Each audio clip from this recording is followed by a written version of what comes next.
right, hello folks. So I am going to be showing you, as promised, a recap of all of the parts of the introduction to Onshape. I will show you how to create a new document, name it, how to change the units, how to manipulate the view to move it around, how to create a sketch on one of your existing planes, front, top, left plane. And I will show you how to extrude a part, and then I'll show you how to edit those parts too, just so that's all in one video. What you can do is check in the description down below this video. What I'm going to do is I'm going to add timestamps for all the important parts. So if there's just one thing that you're struggling with, you can jump right to that part of the video. Okay, so be on the lookout in the description below for that information. So to start out creating a part, we have gone to Onshape's website. You can just Google that or find it in Google Classroom.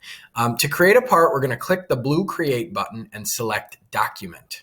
All right, at this point, it's going to ask for a document name. This is where you want to put your last name and then the name of whatever you're working on. So if I say Osgood, because that's my last name, block, we're going to be creating a block in this video because that's basically what we did in class on Friday. So I hit enter or click the button to accept that box there. And that's going to bring you to this startup space here, which is where we will be working. So to change the units, if you are working in something other than inches, which are usually set as the default, you go up here to the little hamburger up by the Onshape menu, and you go down to Workspace Units. And this is where you can change or confirm that you are in the units you want. I want to be in millimeters. Many of you may have it in inches by default, but I want to be in millimeters, so I am leaving it there, and you can change it if you need to. Then I'm clicking the green check mark to accept that selection there.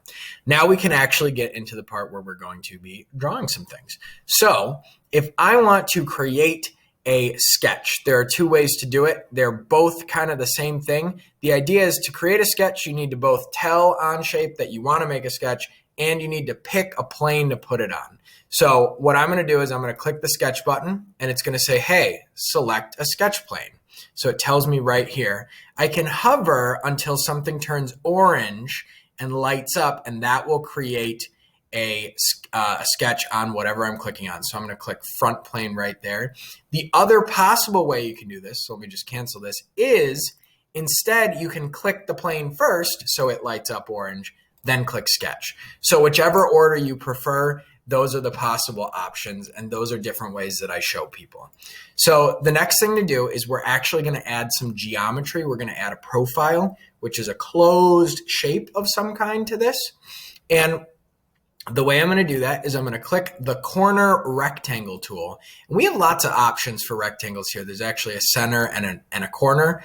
The symbols up here show you with little blue dots the points that you're going to have to click on or specify or choose in order to show that shape. So I'm going to click this corner rectangle, and it's telling me you're going to have to pick the two corners. All right, I'm going to hover around, and I'm going to start one corner on the origin right here.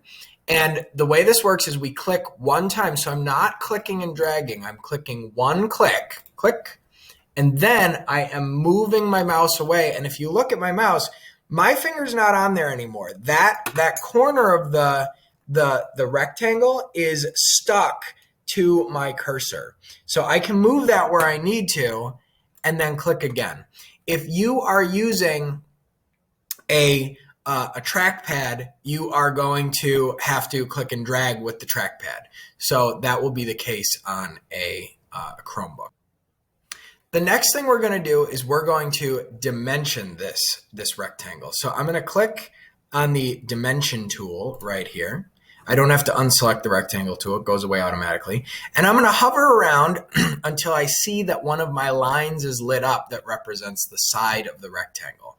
I'm going to click one time, one click, and then I'm going to move my mouse away. So again, not clicking and dragging. You only have to click once. This makes it way easier if you're on a Chromebook because you don't have to click and drag as much.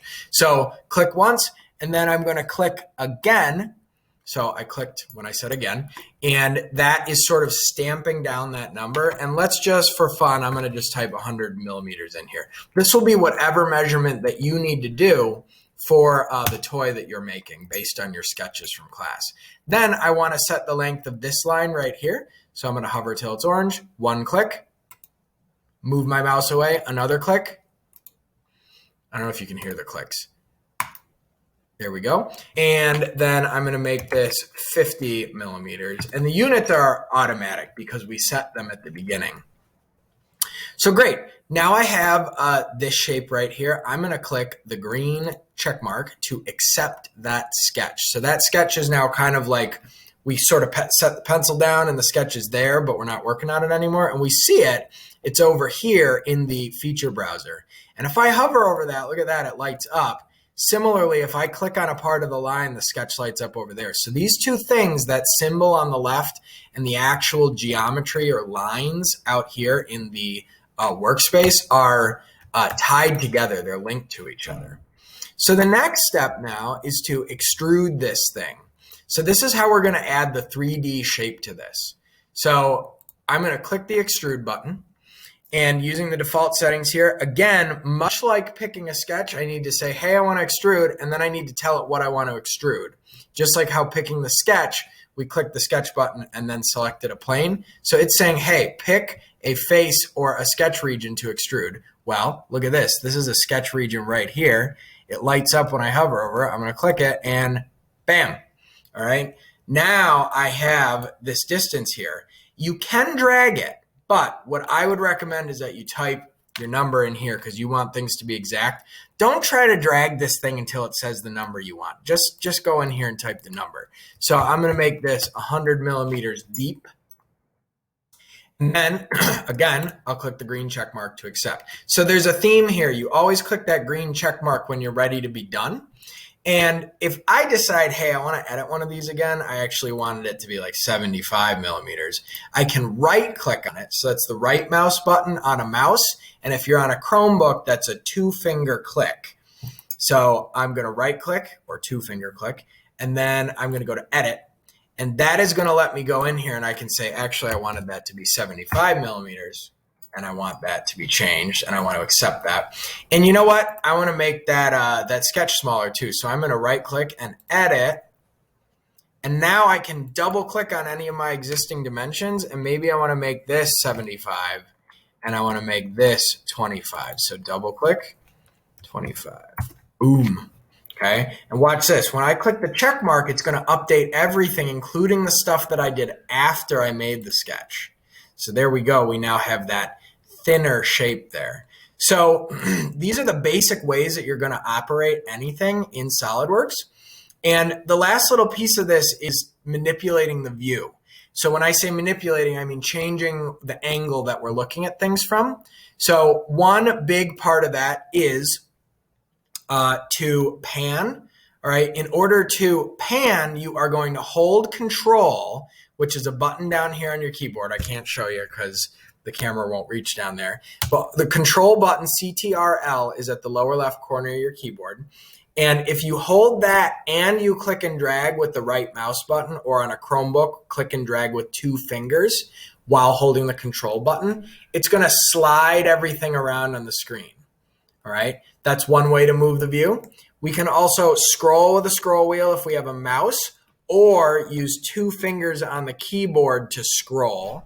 That's the same deal on a Chromebook as if you're scrolling up and down on a page. And lastly, if you don't have to hold Control this time, if you want to spin or orbit the view, like as if the camera is orbiting the object, you can click and drag with the right mouse button, and the object will spin around like that.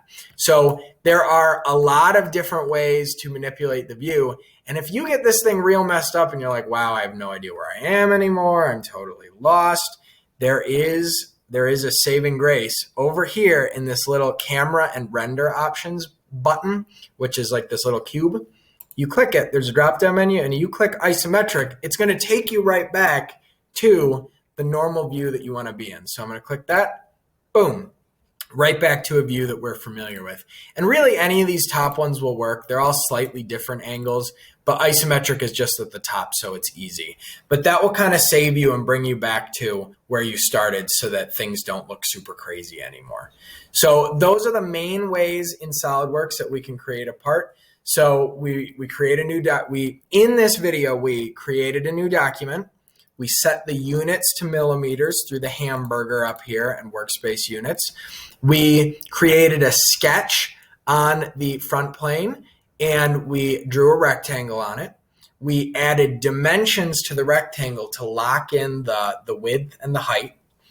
And then we accepted the sketch with the green check mark, clicked the extrude button here, selected that actual shape from the sketch, and told it how far we wanted it to come out, and that gave us the block.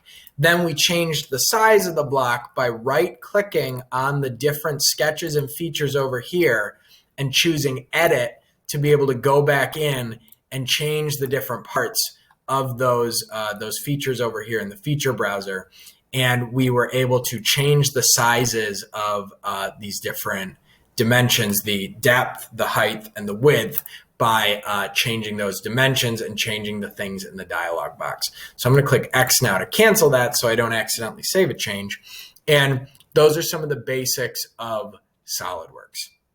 So hopefully this video will help you. Again, look in the description if you need to go back to a certain part of this video where I talked about a certain piece that you had trouble with. You should be able to find timestamps in the description below that will help you find those different parts. So that's all for now, and it is Friday, so I hope everybody has a great weekend. If you watch this video over the weekend, if you're watching it next week, then I hope it helps you at that time.